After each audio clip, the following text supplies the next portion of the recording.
আজকে দারিয়াপুর বাজারে মৎস্যজীবী সম্প্রদায়ের সঙ্গে এই মতবিনিময় সভার সম্মানিত সভাপতি আজ এখানে উপস্থিত, আমার সঙ্গে মঞ্চে উপবিষ্ট আছেন আপনাদের সম্প্রদায়ের নেতৃবৃন্দ, পাশাপাশি আমাদের বাংলাদেশ জাতীয়তাবাদী দল বিএনপির পৌর এবং উপজেলা সঙ্গে ছাত্রদল যুবদল নেতৃবৃন্দ আজকে এখানে উপস্থিত আছেন।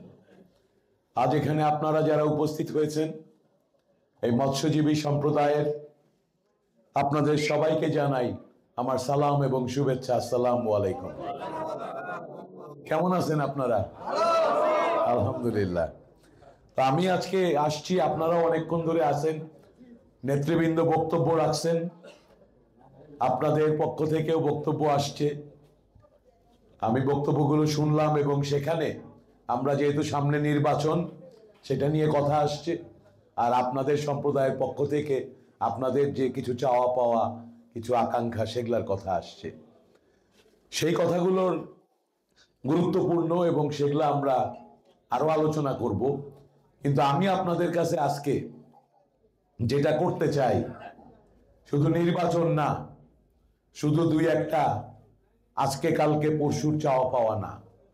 আমি আপনাদের কাছে আসছি, আপনারা এই মৎস্যজীবী সম্প্রদায়, আপনাদের পরিবার পরিজন, মা বোনেরা উপরে আছেন, আপনাদের সবার সাথে আসলে ভালো করে পরিচিত হইতে, আপনাদের কাছে আসতে, আপনাদের সাথে একটা সম্পর্ক স্থাপন করতে। যেই সম্পর্ক আমি চাই না একদিনের কিংবা একটা নির্বাচনের কিংবা এক সপ্তাহের সম্পর্ক হবে। আমি চাই আপনাদের সাথে দীর্ঘমেয়াদী একটা সম্পর্ক, কারণ আমি তো আপনাদের এলাকারই সন্তান। এই শাহজাদপুর আমারও এলাকা, আমারও বাপদাদার ঘর বাড়ি। সুতরাং এই সম্পর্কটাই স্বাভাবিক, সেই স্বাভাবিক সুন্দর যে সম্পর্কটা আমাদের হওয়ার কথা, আজকে থেকে মনে করেন আনুষ্ঠানিকভাবে সেই সম্পর্কের যাত্রা শুরু হয়েছে। আর আমি একটু বাইরে যাব, তার কারণ হইল আমি যে আসছি আপনাদের কাছে, এখানে বসে থাকলে আমার কাছে মনে হয় সম্পর্কটা পুরা হবে না। যত কাছে আসবো তত সম্পর্কটা ভালো হবে।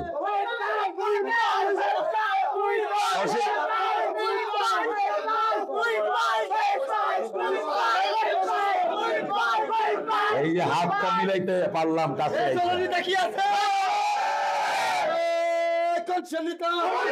ঠিক আছে।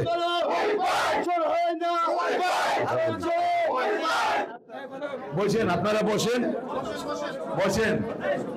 এক নতুন কাণ্ড কারখানা নাকি? নতুন কাণ্ড কারখানা। মা বোনরা তো উপরে আছেন, ওনারাও কাছে থাকলে ওনাদেরও কাছের থেকে দেখতে পাইতাম। যাই হোক, ওনারা জানলো যে আমি আপনাদের মধ্যে মিশে যাইতে আসি, আমি কোনো উঁচু মঞ্চে থেকে নেতা হইতে আসি নাই। এইবার আপনাদের কিছু কথা বলি। বলছি না যে আজকে সম্পর্কটা আনুষ্ঠানিক ভাবে শুরু হইলো, আজকে শুরু হইলো। মা বোনেরা যারা আছেন একটু আপনারা নিচে আসেন।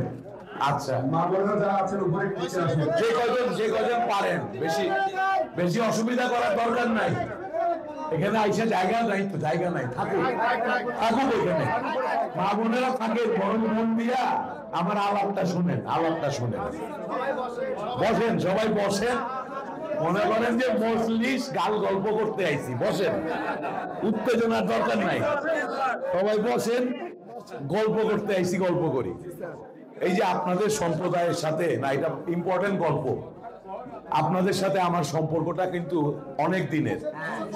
কেমন করে এই সম্পর্কটা আমি তো 2009 সাল থেকে, আমি তো ডাক্তার, শুনছেন, লন্ডনেও ছিলাম অনেক বছর, ওখানে ইউনিভার্সিটিতে ছাত্রদের পড়াইতাম, শিক্ষকতা করতাম। দেশে ভালো লাগে, এই জন্য চলে আসছি। আইসা 9 সাল থেকে আমি রাজনীতি করি, কিন্তু শাহজাদপুরে। এই যে শাহজাদপুরের যত নেতা আছে ওনারা বারবার বলে না আমাদের দুঃসময়ের বন্ধু, দুঃসময়ের কান্ডারি, কারণ ওই সময় থেকে ওনাদের সাথে আসি। এবং আপনারা খুশি হবেন, ওই সময় থেকে আমার সাথে আপনাদের সম্প্রদায়ের এই যে শহীদুল, সেই শহীদুল সেই দিন থেকে আছে। বিপদে আপদে আন্দোলনে সংগ্রামে এই শহীদুল সব সময় আমাদের সাথে ছিল। আমি গর্বিত সে আপনাদের সম্প্রদায়েরই একজন মানুষ। আপনাদের সম্প্রদায়ের মিজান বক্তব্য রাখছে, সেও কিন্তু আমাদের খুব ঘনিষ্ঠ। বিপদে আপদে সব সময় আমরা একসাথে থাকি। আর আপনাদের থেকে পাওয়া ভালো ভালো মাছ আমি অনেক খাইছি, ঠিক আছে? এবং আরো খাবো ইনশাল্লাহ। এই ব্যাপারে একমত দ্বিমত নাই। কিন্তু আমি খাবো না, আমার পরিবার, আমার সন্তান সন্ততি সবাইকে নিয়ে আপনাদের থেকে বাইচা বাইচা ভালো মাছটা খাবো, ঠিক আছে? এখন আমি বলি, যেহেতু রাজনীতি করি, আমি ভিন্ন রকম কথাবার্তা বলতেছি, কিন্তু আমিও কিন্তু আসলে রাজনীতিবিদ। এটা কোনো খারাপ কিছু না। সমাজটা এমন হয়ে গেছিল রাজনীতিবিদ বললে লোকে ভয় পায়, ভাবে খারাপ মানুষ, কিন্তু এরকম হওয়ার কথা না। আমার রাজনীতিটা হইল, আমি লেখাপড়া করছি, যেমন ডাক্তার হইছি। ডাক্তারই কিসের পেশা? মানুষকে সেবা করার পেশা। সেবাটা মানুষের কাছে গিয়ে করতে হয়। মানুষের কোনো অসুবিধা নাই, সবাই থাকেন, না না না কেউ নইলেন না, আমি ফাঁক ফকর দিয়ে জায়গা করে নিব। নড়াইলে তো আর আরাম করে থাকা যাবে না। ডাক্তারির কাম হইল বিপদে আপদে অসুখে, সে ধনী হোক গরিব হোক, তার পাশে গিয়ে তাকে সেবা দেওয়া। আল্লাহর অসীম রহমত, আমার বাবা ছিলেন ডাক্তার, মা ছিলেন ডাক্তার, আমার ভাই ডাক্তার, আমার ভাবি ডাক্তার, আমার 15টা মামাতো খালাতো ভাই বোনের মধ্যে 7-8 জন ডাক্তার। আমরা এই পেশাটা পছন্দ করি। কেন পছন্দ করি? এই যে সেবার ব্যাপারটা আছে। আর অসুখ বিসুখ এমন এক জিনিস, আপনি কোটিপতি হন আর আপনি গরিব মানুষ হন, অসুখ যখন হয় একই রকমই খারাপ লাগে। তো রাজনীতি করতে আসছে ওই সেবার মানসিকতাটা নিয়ে। আমার রাজনীতি হবে, আমি এমন কাজ করব না যেটা দিয়ে বড় লোকের বেশি লাভ হয়। আমি সেই কাজ করব যেটাতে গরিবের মধ্যেও সবচেয়ে যে গরিব, তার অসহায়ের মধ্যে যে সবচেয়ে অসহায়, তার কাছে আমি কাজ করি। ছোট ছোট বাচ্চা জন্ম থেকে হাত পা চলে না, অবশ, তাদের বাবা মার কষ্ট। আমি কাজ করি সেই বাচ্চাগুলা, যেই বাচ্চাগুলা দেখবেন আমরা সমাজে জড়ো হই যে ওরা এখানে আসতে পারে না, ওরা নাই, ওরা বাড়িতে বসে থাকে, ওদের বাপ মার কষ্ট লাগে, খারাপ লাগে। আপনি নিজে মনে করেন যে এই যে জেলখানায় নেয়, শাস্তিটা কি? আপনি কোথাও যাইতে পারবেন না। তাহলে প্রতিটা প্রতিবন্ধী মানুষকে আমরা কিন্তু একটা ঘরের মধ্যে জেলখানায়, তাই আমি ওদের জন্য কাজ করি। আমার আজকে খুব ভালো লাগছে, স্টেজের থেকে দেখতেছিলাম, আপনি তো সেই রকম স্লোগান দেন, ভালো স্লোগান দেন। কি হয়েছিল পায়ে? অ্যাক্সিডেন্ট হয়েছে, আচ্ছা, এখন কি অবস্থা? আচ্ছা, তো যে কথা বলতেছিলাম, আমার মনটাই টানে যে দুর্বল, যে অসহায়, যার পাশে গেলে তার একটা উপকার হবে, আমার মনটা ওইদিকে টানে। আপনারা যে সম্প্রদায়, আপনারা খেটে খাওয়া মানুষ। আমি কিন্তু এই যে যেহেতু ওদের সাথে মিশছি, আমি কিন্তু শহীদুলের সাথে অনেক ঘনিষ্ঠভাবে আমরা অনেক বছর ধরে মিশছি, আমি বুঝতে পারি ওর মন মানসিকতা। আপনাদের সম্বন্ধে শুনি, আপনারা কর্ম করে খান, আপনারা কারো থেকে কখনো কিছু চান না, কিন্তু সব মানুষের যেটা অধিকার, যেটা চাওয়ারও কথা না, সেটা হচ্ছে মানবিক মর্যাদা, সম্মান। এই সম্মানটা আপনাদের প্রাপ্য, যে সম্মান একজন মানুষ হিসেবে, একজন আত্মনির্ভর মানুষ হিসেবে যে নিজের কর্ম করে খায়, সমাজ কিন্তু মাঝে মাঝে আপনাদের সেই সম্মানটা দেয়।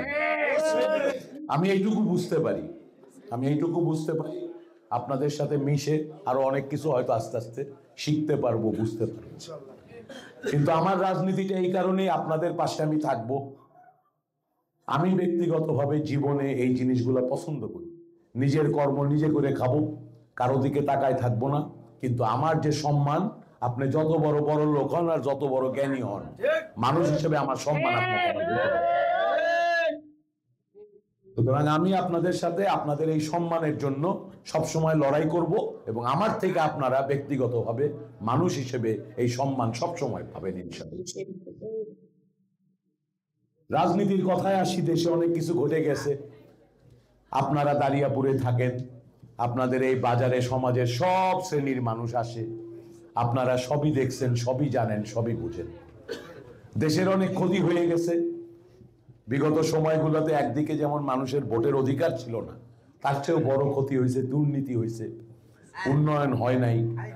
নেতাদের আর মানুষের কাছে আসতে হইতো না, ভোট তো হয় না, ভোট তো লাগে না আপনার কাছে, তাই এই জবাবদিহিতা ফেরত আনার জন্যই কিন্তু এত সংগ্রাম। এই ভোট মানে কিন্তু শুধু একটা ভোট না, ভোট মানে হইলো জবাবদিহিতা। ভোট মানে হইলো আপনার এমপি আপনার কাছে অনুমতি নিয়ে তাকে এমপি হইতে হয়েছে। কারো বাপের তালুক না। হ্যাঁ, আপনি আজকে যাকে পছন্দ করেন 5 বছর পরে সে যদি ঠিক না থাকে আপনি আরেকজনকে নিবেন। এইটুকু স্বাধীনতার জন্য আমাদের। আমি এগুলো বিশ্বাস করি বলেই আমার সুযোগ ছিল, বিরোধী দল করছি, অনেক রকম ঝামেলা হয়েছে, আমার অনেক প্রতিষ্ঠান আছে, সেগুলা চালাইতে কষ্ট হয়েছে। কিন্তু এই নীতির প্রশ্নে আমার নেত্রী যেমন আপোষহীন, আমরা বিএনপির প্রত্যেকটা লোক একটা নীতির জন্য লড়াইতে।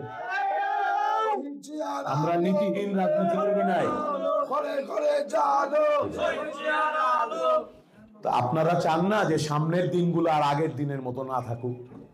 বাংলাদেশটা যে অনিয়ম হয়েছে, দুর্নীতি হয়েছে, দেশের টাকা পাচার হয়ে গেছে, আপনার রাস্তাঘাট সব ভাঙ্গা পড়ে আছে, বছর বছর বাজেট আসছে, নেতারা খেয়ে ফেলছে, সেই বাংলাদেশ তো আমরা আর কেউ চাই না।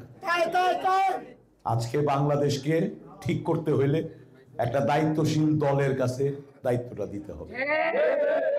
এটা দেশ চালানো কিন্তু চারটিখানি কথা না।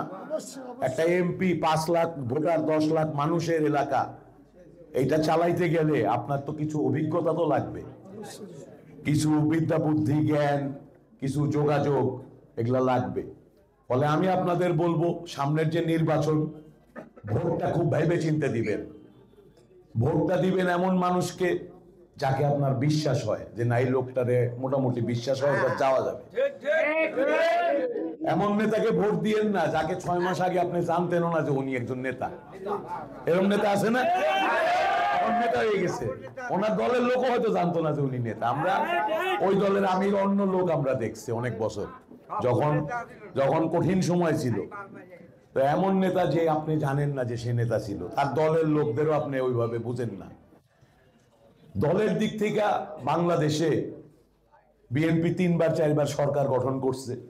জিয়াউর রহমান সাহেব যখন ক্ষমতায় আসছিল, সবার থেকে শুনবেন এই দেশের কিন্তু অনেক বিপদের থেকে অনেক ভালো একটা জায়গায় নিয়ে আসছে। মুরব্বীরা বলতে পারবে, ছোটরা হয়তো ইতিহাস বইয়ে পড়ছো কি পড়ো নাই, এই বাংলাদেশে 74 সালে কিন্তু দুর্ভিক্ষ হয়েছে। এই বাংলাদেশে মানুষ কিন্তু পেটের খাবারের অভাবে না খেয়ে মারা গেছে। দুর্ভিক্ষ মানে বুঝো? আমরা আজকাল বুঝি না, সবাই তো মোটামুটি আল্লাহর রহমতে আর দুর্ভিক্ষ হয় না। এই ঢাকা শহরে মানুষ ওই ময়লার ভাগার থেকে মানুষ আর কুকুর একসাথে খাবার তুলে খাইছে 74 সালে। 77 সালে জিয়াউর রহমান সাহেব আইসা দেশের দায়িত্ব নেওয়ার পর উনি এই খাল খনন যে করলো, সবুজ বিপ্লব, যেই ফসল এক জমিতে 1 ফসল হইতো এখন 3 ফসল হয়, খাদ্য উৎপাদন 3 গুণ বাইরে গেল, ফলে আমাদের আর দুর্ভিক্ষ হয় না।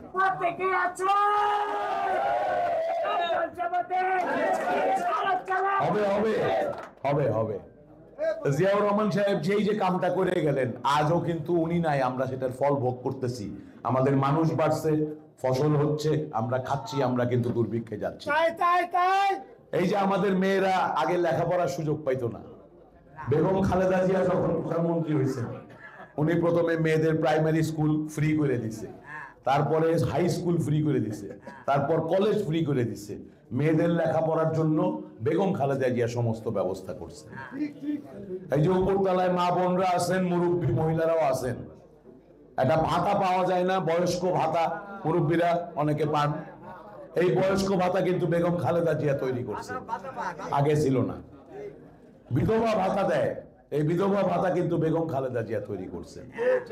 বিএনপি হইল সেই দল যারা ক্ষমতায় আসলে দেশে এমন এমন আইন কানুন বানায় যাতে এখনকার সমস্যার সমাধান হবে, ভবিষ্যতেও আপনি ভালো। অন্যদিকে অন্য যে দলগুলা খালি পরকালের কথা কয়, দেশ চালাইবেন কেমনে সেটা আর কয় না। দেশটা চলবে কেমনে, আপনার নিয়ম নীতি কি বানাইবেন, আপনার নিয়ম অনুযায়ী কি সবাইরে আপনার মতন পোশাক পরতে হবে, নাহলে কি আমরা থাকতে পারবো না এই দেশে? সবাইরে কি পায়জামি পাঞ্জামা টুপি দিতে হবে, দাড়ি রাখতেই হবে, নাকি সবাই মিলেই থাকা যাবে? যিনি পাঞ্জাবি পায়জামা টুপি পরেন ওনাকেও আমরা সম্মান করব, যিনি শার্ট প্যান্ট পরেন তাকেও সম্মান করব। যিনি আমাদের মুসলমান, এদেশের নাগরিক, তিনি মুসলমান হিসেবে সম্মান পাবেন। যিনি আমাদের ভাই বোন হিন্দু সনাতন ধর্মাবলম্বী, উনি হিন্দু সনাতন ধর্মাবলম্বী হিসেবে সমান সম্মান পাবেন, মর্যাদা পাবেন। এরকম সমাজই তো আমরা চাই। এর বাইরের চিন্তা ভাবনা যারা করে, যারা সমাজটাকে এক রং বানায় ফেলতে চায়, সবাই এক কথা কইতে হবে, না শুনলেই আপনি কাফের, নাইলে আপনার কল্লা শেষ, ওগুলো তো আমরা চাই না। আমরা বাংলাদেশের মানুষ, যুগ যুগ ধরে মিলেমিশে থাকা লোক। আমি সারা জীবন যে কাজগুলা করছি, কাজগুলা হইল এই হাসপাতাল বানাই, এই যে শিশু হাসপাতাল আছে, মায়েরা যায় বাচ্চাদের নিয়ে। দেখেন, এটা কিন্তু একটা বেসরকারি প্রাইভেট হাসপাতাল, সরকার কিন্তু এখানে কোনোদিন কোনো টাকা দেয় না। অথচ সরকারি হাসপাতাল আছে, সেখানে ডাক্তার নাই, চিকিৎসা নাই, ওষুধ নাই, মানুষ ওই হাসপাতাল রেখে এইটাই যায়। কেন যায়? সেবাটা পায় এবং স্বল্প মূল্যে পায়, অনেক গরিব হইলে বিনামূল্যেও পায়। এই হাসপাতালটা আমার বাবা তৈরি করছিলেন। 2012 সালে তিনি চলে গেছেন দুনিয়া ছেড়ে, আজকে 13 বছর আমি এটা পরিচালনা করে যাচ্ছি। উনি নাই, হাসপাতালটা আছে, সেবা কে পাচ্ছে? আমাদের শাহজাদপুরের বাচ্চারা, শাহজাদপুরের। আমি ঢাকাতে একটা বিশ্ববিদ্যালয় তৈরি করছি, ইউনিভার্সিটি অফ সাউথ এশিয়া। এই বিশ্ববিদ্যালয়ে লেখাপড়া হয় বিবিএ, এমবিএ, টেক্সটাইল ইঞ্জিনিয়ারিং। এই শাহজাদপুরের যে কোনো জায়গার যে কোনো ছেলে মেয়ে ওই ইউনিভার্সিটিতে আমরা বিশেষ সুবিধা দেই সবাইকে। এবং আগামী দিনে আপনাদেরও বলে দেই, আপনাদের সম্প্রদায় থেকেও যারা লেখাপড়া করতে চায়, যে জোয়ান ছেলে পেলে আছে, যাদের হয়তো পড়ালেখায় আগ্রহ আছে, আপনাদের কোনো সন্তানের যদি আমার ইউনিভার্সিটিতে পড়তে মন চায়, টাকা পয়সার জন্য আপনাদের কোনো সন্তানের লেখাপড়া আটকা যায়, আমি এই পারি। অনেকে আছে না নেতা, অনেক ভালো মারামারি করতে পারে, আমি পারি না, এটা শিখি নাই। অনেক ভালো নেতা আছে, ক্ষমতায় যাওয়ার আগেই বিভিন্ন সিস্টেম বাইর করে ফেলে, সে কেমনে টাকা কামাবে, আছে না? কোথা থেকে চাঁদা নিবে। আমি তো এই জিনিস শিখিও নাই, দেখিও নাই, পারিও না। আমি বানাইতে পারি হাসপাতাল, আমি বানাইতে পারি ইউনিভার্সিটি, আমি আপনার বাচ্চার অসুখ হইলে চিকিৎসার ব্যবস্থা করতে পারি, আপনার চোখে ছানি হইলে ছানি দূর করে দিতে পারি। এখন আপনাদেরকে সিদ্ধান্ত নিতে হবে, এমন নেতাকে আপনি বাইছে নিবেন যে আপনার এলাকা লুট করতে আসতেছে, নাকি এমন নেতা বাইছে নিবেন যে আপনার জন্য তার জ্ঞান বিদ্যা বুদ্ধি সামান্য কিছু সম্পদ দিয়া আপনার হইয়া পরিশ্রম করতেছে। আমি আপনাদের কাম করতে আইছি, আপনাদের জন্য খাটবো, এই আমার দাবি। চান?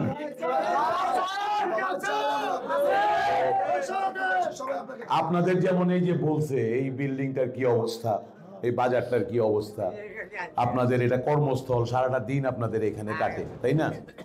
এই সব জিনিসগুলা এগুলা করা যাবে, এগুলা করা যাবে, কারণ আমাদের দ্বারা তো কোনো দুর্নীতি হবে না। রাষ্ট্রের যে টাকা আগে করা যাইতো, করা যায় নাই, কারণ হচ্ছে যারা দায়িত্ব ছিল তারা দুর্নীতি করত, তারা মানুষের কথা ভাবতো না, মানুষের কাজ করাকে তারা তাদের কাজ মনে করতো না, তাই না?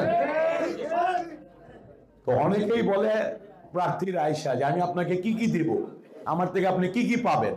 আমি আপনারে কয়েকটা জিনিস বলি, কি কি আপনি আমার থেকে পাবেন না, আমি আপনাকে দেব না। ভয় লাগতেছে? ভোটের আগেই কয় এটা করবো না, ওইটা করবো না। আমার থেকে আপনি চাকরি নিতে টাকা নিয়ে একটা চাকরি আমার থেকে পাবেন না। মানুষকে চাকরি দিয়ে টাকা নেয় নেতারা, এগুলো হয়েছে না? এই জিনিস আমার থেকে পাবেন না।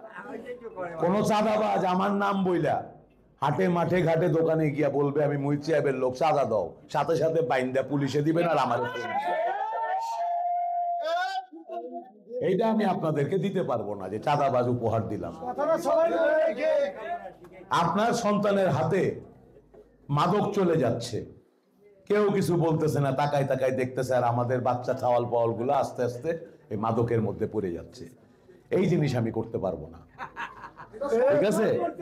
আমি যদি আপনাদের সমর্থন নিয়ে এমপি হইতে পারি এইখানে যারা পুলিশ আছে, প্রশাসন আছে, আমরা তাদেরকে চালাবো যে সমস্ত মাদক কারবারিকে ধরতে হবে, মাদকের ব্যবসা।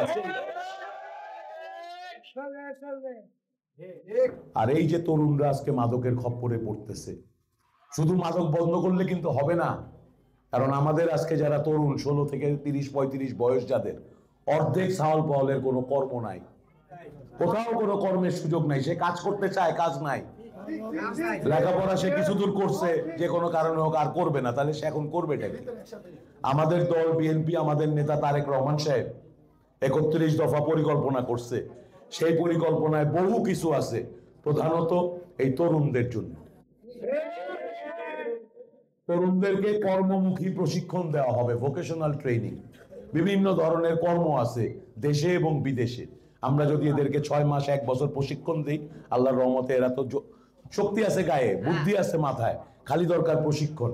তারা নিজেরাই নিজেদের পথ খুঁজে নেবে। বিএনপি ক্ষমতায় আসলে আগামী 1.5 বছরের মধ্যে 1 কোটি নতুন কর্মসংস্থান তৈরি হবে। আরেকটা বড় পরিকল্পনা আছে আমাদের বাচ্চা কাচ্চা ছেলে মেয়েদের জন্য, যারা স্কুল কলেজে পড়ে। আগামী দিনের পৃথিবীতে প্রত্যেকটা বাচ্চাকে আমরা বাংলার পাশাপাশি অন্য একটা বিদেশে চলে এরকম ভালো একটা ভাষা শেখাবো। আরো ভাষা শিখাবো এই তরুণদেরকে, যারা কর্ম করতে বিদেশে যাবে। বিদেশে গিয়ে আমাদের ছেলে পেলে কর্ম করে, ভাষা জানে না বলে বেতন কম পায়। ও যদি ভাষাটা জানতো, মালিককে সহজে খুশি করতো, মালিকের আরাম হইতো, মালিক সহজে বলতে পারতো, ওর বেতন বাইরে যাবে। আমরা তরুণদের ভাষা শিখি। এরকম অনেক জিনিস আছে, সব তো একদিনে বলা যাবে না, কিন্তু আমি আপনাদের বুঝাইতে চাইলাম, অন্য দলের বক্তৃতায় আপনি কোনো কাজের কথা পাইবেন না। পাইবেন অমুকে খারাপ, তমুকে খারাপ, অমুকে ইসলাম ধ্বংস করতেছে, তমুকে এই করতেছে। কিন্তু আপনি কি করবেন ভাই? আপনি সরকার হবেন? আপনার বক্তৃতায় তো আমি পাই না যে আপনি সরকার হয়ে কি করবেন, তাই না? আজকালকার মানুষ কিন্তু বুদ্ধি হয়ে গেছে, হাতে ফোন আছে, সারা পৃথিবী যে দেখতেছে। এই আগের জামানার রাজনীতি, আইসা মানুষকে ভয় দেখানো, মানুষের মধ্যে বিভক্তি তৈরি করা, মানুষকে ধর্মের ভয় দেখাইয়া ধর্মের নামে রাজনীতি করা, এগুলাই দেশে আর চলবে না। আপনারা ঐক্যবদ্ধ হন। আমি মনে করি এই শাহজাদপুরের এবং সারা বাংলাদেশের তরুণরা অনেক কষ্ট কইরা, বুকের রক্ত দিয়ে কিন্তু আমাদের দেশের পরিস্থিতির একটা পরিবর্তন আনার সুযোগ করে দিছে। এই সুযোগ যদি আমরা ঠিকভাবে কাজে লাগাই, এমন একটা সময় দেশ আসছে যখন সবাইকে কিছু বিষয়ে একমত হইতে হবে। আমরা যে যে দল করি, যে মত করি, আছে না, যখন 71-এ মুক্তিযুদ্ধ হয়েছে, সবাই তো মুক্তিযুদ্ধের পক্ষেই ছিল, যে যে দলই করুক। তাহলে বাংলাদেশে রাজনীতি করতে গেলে বাংলাদেশ তো মুক্তিযুদ্ধ দিয়ে হয়েছে, এই যুদ্ধকে অস্বীকার করলে তো হবে না, হবে? আমরা বিএনপি কিন্তু জিয়াউর রহমান সাহেবের দল, যিনি অস্ত্র হাতে নিয়ে যুদ্ধ করছে পাকিস্তানের বাহিনীর সাথে। আমরা মুক্তিযুদ্ধের দল, মুক্তিযোদ্ধার দল। সুতরাং বাংলাদেশের স্বাধীনতার প্রশ্নে, মুক্তিযুদ্ধের প্রশ্নে যারা কথা এড়ায় যায়, যারা পতিতের অপকর্ম ঢাকতে চায়, দোষ স্বীকার করে না, ক্ষমা চায় না, তাদেরকে কিন্তু বাংলাদেশের মানুষ কোনোদিন গ্রহণ করে না। একইভাবে এই 24-এর গণ অভ্যুত্থানে মানুষের রক্তের উপর দিয়ে আমরা একটা নতুন পরিবর্তন চাচ্ছি। সেই পরিবর্তন হলো, আগের মতো দুর্নীতি চলবে না, আগের মতো রাজনীতি চলবে না, আগের মতো সমাজ আমরা চাই না। আমরা শান্তিতে উন্নত ভবিষ্যতের দিকে যাওয়ার মতো সুন্দর একটা শাহজাদপুর চাই। এবং সেই স্বপ্নের শাহজাদপুর গড়তে হলে সেই স্বপ্নের কাণ্ডারি আপনার লাগবে। এত বড় একটা কাজ, এত বড় একটা সমাজকে গোছাইতে হইলে আপনার এমন নেতৃত্ব বাইছে নিতে হবে, যার লেখাপড়া, শিক্ষা দীক্ষা যেমন আছে, মানুষের সাথে মেশারও ক্ষমতা তার আছে। আপনি যত জ্ঞানী হন, আপনি যদি মানুষের চাহিদা বুঝতে না পারেন, মানুষের কাছে না যাইতে পারেন, তাহলে হয়তো আপনি জ্ঞানী হয়ে ইউনিভার্সিটিতে পড়াইতে পারবেন, কিন্তু রাজনীতির পরিবর্তন, সমাজের পরিবর্তন আপনি পারবেন। আমি আপনাদের সামনে, আপনাদের ভাই হিসেবে, সন্তান হিসেবে আপনাদের সামনে সেই স্বপ্নর আহ্বান নিয়ে আসছি।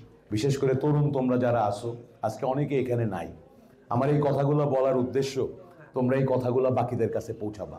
আমার তরুণদেরকে খুব দরকার, কারণ ওরাই ভবিষ্যৎ।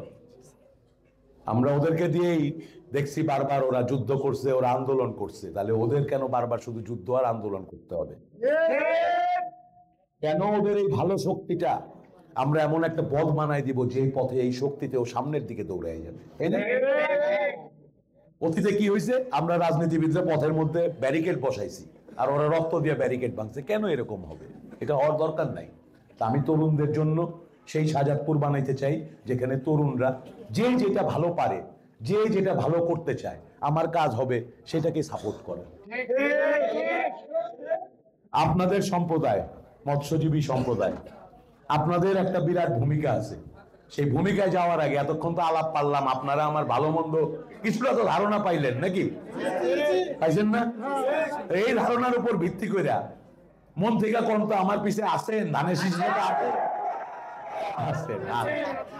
ঠিক আছে, তাহলে এখন আলহামদুলিল্লাহ অনেক ধন্যবাদ। এখন তাহলে আরেকটা যে কথাটা বলতে চাচ্ছিলাম, আপনারা মৎস্যজীবী সম্প্রদায়, আপনাদের পরিবার পরিজন প্রত্যেকের উদ্দেশ্যে বলতেছি, আপনাদের হাতে অসীম ক্ষমতা আছে একটা।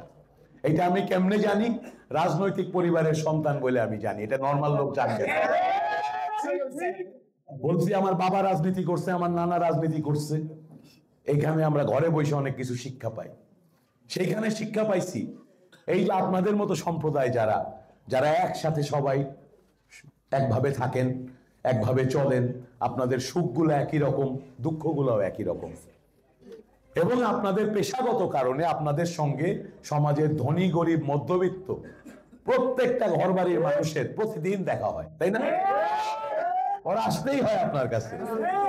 সুতরাং আপনি যদি মন থেকে আমারে ভালোবাসেন, আপনি যদি চান যে আসলে এই নেতাটাকে আমি শাহজাদপুরের সামনের দিনে কান্ডারি দেখতে চাই, আপনার সুযোগ আছে আমার জন্য অনেক কাজ করার। খালি একটা ভোট না, হাজার মানুষের মুখে আমার কথা আপনাদের মাধ্যমে চলে যেতে পারে।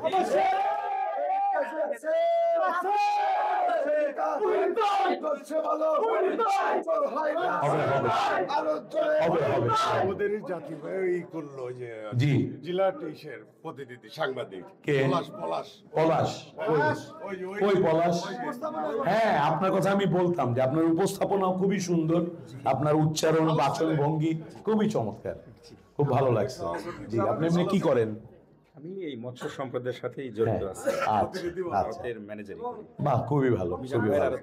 আচ্ছা, সাংস্কৃতিক কর্মীটা আমি বুঝতে পারছি, ওনার উচ্চারণ, ওনার বলার ভঙ্গি। Thank you. তো আপনাদের কাছে আমার যেটা চাহিদা থাকবে, আপনারা মানুষের কাছে আমার কথা পৌঁছান। আমি যে সহজ কথা বললাম ওগুলাই পৌঁছান। এই লোকটা এইসব বলে, দেখেন মানুষ কি বলে। আর আপনাদের কাছ থেকে যখন কথাটা আসবে, আমি 10 বার বললে যে কাজ হবে, আপনার সঙ্গে তো মাছ কিনতেছে, আলাপ করতেছে, অনেকেই আছে সেম জায়গায় গিয়ে মাছ কেনে, তাই না? একটা সম্পর্ক আছে, জানি অমুক বাড়ির লোক, ভাই আপনার চাচা ভাতিজা কেমন আছে, এই সেই। তো সেই আলাপে আপনারা আজকে যেহেতু আপনারা আমার সাথে আমাদের একটা আলাপ হইলো, আপনারা আমাকে দেখলেন, চিনলেন, এখন আপনারা আরো কনফিডেন্স নিয়ে বলতে পারবেন যে না, শোনা কথা না, এটা আমি যাই না বলতেছি। হ্যাঁ, আমি আমার সাথে কথা কইছি, আমি ওনার দেখছি, আমি যাই না কইতেছি, আমি কারো থেকে শুই না কইতেছি না। আমি চাই ভোটে জেতা এক জিনিস, আমি চাই এমন ভাবে এবারের ভোটটা হবে, সুযোগ আছে, আমরা সবাই যদি চাই, সুযোগ আছে, অনেক ভোট নিয়ে আমরা আগাই যাব। গেলে কি হবে? গেলে কি হবে জানেন? গেলে হবে যেটা, আপনি তো শাহজাদপুর থেকে একজনকে এমপি পাঠাইতেছেন, তাই না? সারা দেশ থেকে এরকম 300 জনকে 300 এলাকার লোক পাঠাইতেছে। সবাই যখন সংসদে যাবে, দেশ দেখবে, মানুষ দেখবে কে কারে পাঠাইছে, কার প্রতিনিধি কেমন দেখতে, কার প্রতিনিধি কতটুকু পারে, কতটুকু তার হ্যাডাম আছে, কে তারে চেনে, সে দেশ বদলায় কিনা, দেশের নেতা হইতে পারছে কিনা। আপনারা যদি সেই স্বপ্নটা মানুষের মধ্যে ছড়াই দেন যে শাহজাদপুর থেকে আমরা একটা দেশের নেতা বানাইতে চাই, শুধু শাহজাদপুরের নেতা না, তাহলে সেটা সম্ভব ইনশাল্লাহ। যতটুকু লেখাপড়া করছি, ম্যাডাম যতটুকু আমাদেরকে স্নেহ করে, আমাদের নেতা অ্যাক্টিং চেয়ারম্যান তারেক রহমান সাহেব যতটুকু ভালোবাসেন, 18 সালেও আমাকে নমিনেশন দিয়েছেন, এবার আমার দ্বিতীয়বার নমিনেশন, আমার পারিবারিক পরিচয়, আমার বাবা জিয়াউর রহমান সাহেবের সাথে রাজনীতি করেন, সব কিছু কিন্তু রেডি আছে। খালি আপনারা যদি নিয়ত বাঁধেন আর রব উঠান, বাংলাদেশ কাঁপায় দেওয়া সম্ভব আপনাদের মাধ্যমে। এমপির সাথে আপনি মন্ত্রী হবেন ইনশাআল্লাহ। ইনশাআল্লাহ, লোকের মুখেই জয়, লোকের মুখেই ক্ষয়। মন থেকে যেটা বাইর হবে মুখ দিয়া, একজনের একটা কবুল হয়ে যাবে। তাহলে আলাপ আলোচনা অনেক হইল, কথা হইল যে তাহলে ভোট করতে হবে কালকে সকাল থেকে ধানের শীষ মুহিত ভাই ধানের শীষ শাহজাদপুর থেকে বাংলাদেশের নেতা বানাইতে চায়। আমার আরেকটা বৈশিষ্ট্য হচ্ছে আমি নিজেকে নেতা ভাবি না, আমি ভাবি কর্মী। নেতারা থাকে বড় মঞ্চে, নেতায় দেয় বক্তৃতা, কর্মী তোলে আওয়াজ। আমি নিজেই কর্মী। হবেন নাকি আমার সাথে কর্মী? আরে কি মার্কা নিয়ে আসছি, কি মার্কা? আরে জোরসে বলতে হবে, আরো জোরে, জোরসে জোরে বলো রে বলো, হাত জাগিয়ে, তালিম দিয়ে, সুরে সুরে, তালে তালে, হবে হবে, নেচে গে, দাঁড়িয়ে মুড়ে, আওয়াজ ওঠে, মৎস্যজীবী এক মার্কা, সবাই বলো, সরিয়ে দাও। মা বোনেরা বলেন কিন্তু যুবক সমাজ জোরসে জোরে, আরো জোরে, তালে দিয়ে, নেচে নেচে, বলো বলো, খালেদা জিয়া, তারেক জিয়া, ফুলহিবি বয়েস, হবে হবে, মার্কাটাকে, মার্কাটাকে, মার্কাটাকে আওয়াজ কর। ধন্যবাদ সবাইকে।